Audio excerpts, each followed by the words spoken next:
وأشهد أن محمدا رسول الله. اللهم صل وسلم على سيدنا محمد وعلى آله وصحبه أجمعين. Amma ba'd. Mengawali pembicaraan kita pada malam ini, marilah kita mengucapkan alhamdulillah sebagai rasa syukur kita kepada Allah atas semua anugerah dan rahmat-Nya. Kemudian salawat dan salam kepada baginda Nabi Muhammad sallallahu alaihi wasallam. Beliau bagaikan sekuntum bunga yang segar melegah di tengah-tengah air yang keruh. Beliau bagaikan tetesan air dalam kemarau yang panjang. Begitu besar dan mahal nilai beliau Rasulullah di tengah-tengah kaum jahiliyah yang sudah buta mata dan buta hati untuk melihat Tuhan. Kami selaku hamba yang gaif tidak populer mengaturkan ketetapan kami al-mukarram.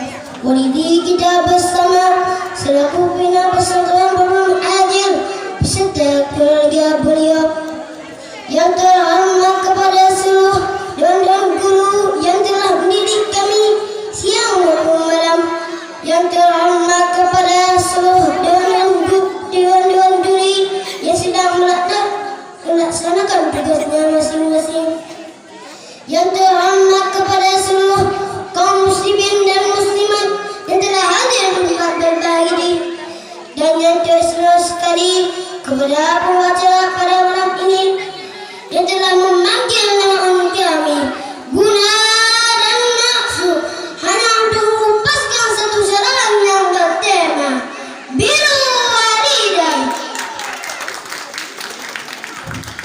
Kaum muslimin yang berbahagia, yang dimaksud di sini adalah berbakti orang tua. Ketahuilah bahwasannya berbakti kepada orang tua wajib hukumnya, tak boleh orang tua kita siapa, bagaimana pekerjaannya dan kepada sehari. Pernahkah terbang di dalam benak kita bagaimana ibu mengandungan kita selama 9 bulan dan melahirkan kita dengan mengorbankan nyawanya? Tak sampai di situ, kita disusui selama 2 tahun, dan pernahkah terbang di benak kita bagaimana keluh kesahnya seorang ayah bekerja dari pagi sampai petang, banting tulang dan tetesan gerak demi hidup kita. Bahkan Allah menegaskan dalam Al-Quran surat Al-Isra ayat 23 yang berbunyi, A'udzu billahi minasy syaithanir rajim. Bismillahirrahmanirrahim. Wa qala rabbuka alla ta'budu illa iyyahu wa bil walidaini ihsana. Ya Atia, Tuhanmu telah meminta selamu jangan selain Dia. Hendaklah kamu berbuat baik kepada ibu bapakmu dengan sebaiknya. Hadirkan oleh Allah betapa agungnya betapa seorang ibu, sampai Allah menaruh surga di telapak kakinya, dan Islam agama menganjurkan ajaran berbakti kepada orang tua untuk meraih surganya Allah. Sungguh sangat celaka mendapat di kedua orang tua yang masih hidup tidak berbakti kepada mereka sehingga tidak bisa menghantarkan dirinya ke dalam surga. Naudzubillahi min dzalik. Ingatlah Rasulullah pernah bersabda, "Innallahi fi walidaini wa saqatullahi saqatul walidaini." Ya Atia, bahwa keluarga orang tua hadis riwayat Tirmidzi. Dan jangan sampai kita mendidik kedua orang tua sehingga mereka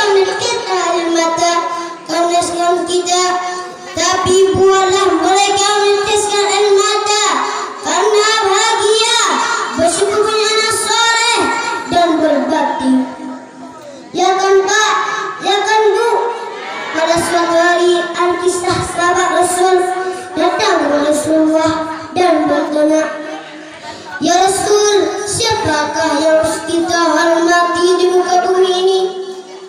Rasulullah menjawab, "Ibumu." Lalu siapa lagi ya Rasulullah? "Ibumu." Lalu siapa lagi? "Ibumu." Lalu siapa lagi ya Rasulullah? Masihkah kita berani mengikuti mereka? Naudzubillahi min dzalik. Rasulullah menegaskan bahwa ibumu adalah surgamu, karena seorang ibu melakukan 3 hal yang tidak bisa dilakukan oleh ayah, yaitu mengandung, melahirkan, dan menyusui. Sering kita dengar tentang ibu mengandung melalui qasidah seperti si kurang belum dapat dilemutan balang kandungan nyawang taruhan hancur badanmu tegap pelai kata. Sambung lagi kak, kalau sambung terus sama kakak. Ustaz Sebil mau dadah dulu, besok ada ulangan lagi ke Korea. Kaum muslimin yang berbahagia, sedangkan seorang ayah sangat berjasa, tanpa ayah kita tidak akan seperti ini dan berdiri di sini. Kita dilahirkan dari seorang ibu, bukan dari sebuah batu. Kita tumbuh dari hasil tetesan keringat seorang ayah, bukan dari sebuah teologi. Dari kecil aku sayang ibu, sudah besar sayang ibu. Cinta ibu selamanya abadi, tiada duanya. Hai manusia, sesungguhnya kau celaka bila pada ibumu engkau durhaka. Dari yang singkat dapat kita simpulkan, jadi kita anak harus berbakti kepada kedua orang tua, terutama pada ibu, karena ibu yang telah mengandung, melahirkan, menyusui, mengasuh dan merawat lalu membesarkan kita sampai saat ini. Ibu bawel, cerewet bukan karena jahat, akan tapi menyayangi dan ia takut kita tunduk. Selain itu, cara berbakti paling mudah adalah selalu mendoakan kepada orang tuanya. Doakan mereka setiap saat dan juga setiap waktu. Mari sama-sama kita berdoa. Rabbi firli wali walidayya warhamhuma kama rabbayani shaghira. Ibu ampunkan ibu bapak dan ya Allah, lagi kamu sayang kelam Tuhan ya Allah. Demikianlah yang dan sahabat sampaikan. Sebelum Ustaz Sebil akhir salam, Ustaz Sebil iringi satu dengan satu pepatah.